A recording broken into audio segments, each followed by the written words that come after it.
నిన్న కాంగ్రెస్ పార్టీ కార్యకర్తలు యువజన కాంగ్రెస్ పార్టీ 100 మంది కార్యకర్తలు భారతీయ జనతా పార్టీ రాష్ట్ర కార్యాలయం మీద భౌతిక దాడులకు పాల్గొనడం జరిగింది.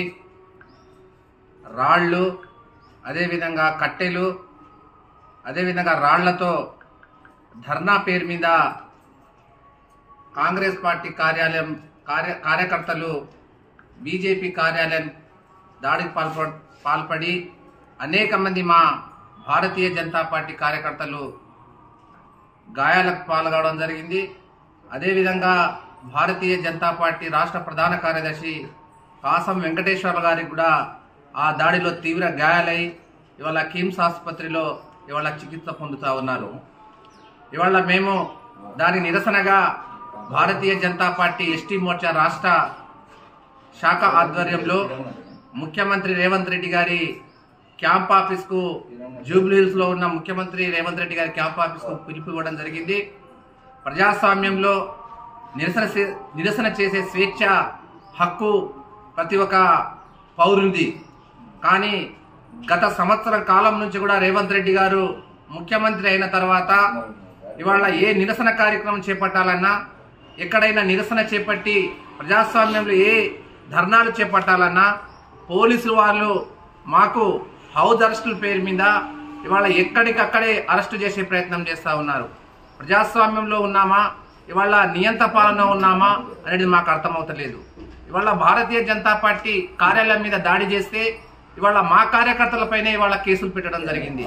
ఇవాళ దాడులు చేసేటి వారే కేసులు కూడా మా కార్యకర్తల మీద పెట్టడం జరిగింది. ఇవాళ ముఖ్యమంత్రి రేవంత్ రెడ్డి గారికి, ప్రభుత్వానికి నేను డిమాండ్ చేస్తా ఉన్నాను, వెంటనే ఇవాళ దాడికి పాల్పడిన వ్యక్తులకు వెంటనే అరెస్టు చేయాలని వాళ్ళ భారతీయ జనతా పార్టీ వాళ్ళు డిమాండ్ చేస్తా ఉన్నది. అదేవిధంగా మా కార్యకర్తలు అక్రమంగా కేసులు బనాయించి వాళ్ళ అనేక మంది కార్యకర్తలు వాళ్ళ జైలుకు పంపడానికి వాళ్ళ ఈ రాష్ట్ర ప్రభుత్వం ఇవాళ ప్రయత్నిస్తా ఉన్నది. కనుక ప్రజాస్వామ్యంలో నిరసన చేసే స్వేచ్ఛ ఎవరికైనా ఉంటది. కానీ వాళ్ళ ఏం జరుగుతా ఉన్నది ఇవాళ మనం చూస్తా ఉన్న సంవత్సర కాలంలో ఎక్కడ ఏ నిరసన కార్యక్రమము చేపట్టాలన్నా ఎక్కడికక్కడే హౌస్ అరెస్టులు, నిర్బంధాలు, ఎక్కడ స్వేచ్ఛ లేకుండా ఈ రాష్ట్ర ప్రభుత్వం చేస్తా ఉన్నది.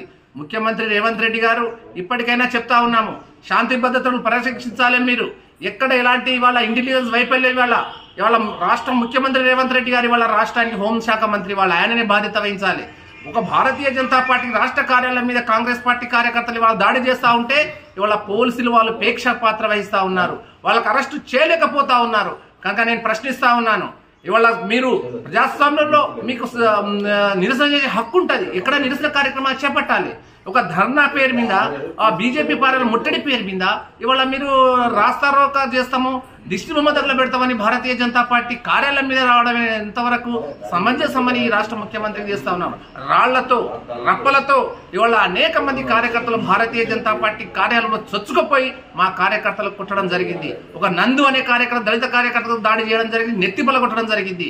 ఇవాళ అనేక మంది, నేను కూడా అక్కడనే ఉన్నా, అక్కడ కూడా నేనున్నా, నా మీద దాడి చేయడానికి వాళ్ళ ప్రయత్నించడం జరిగింది అక్కడ. కనుక ఈ ముఖ్యమంత్రి గారికి వాళ్ళ మాకు ఎన్ని అరెస్టులు చేసినా, ఎంత నిర్బంధించినా, ఎక్కడ ఇంకంత చేసినా ఇవాళ మేము విడవము.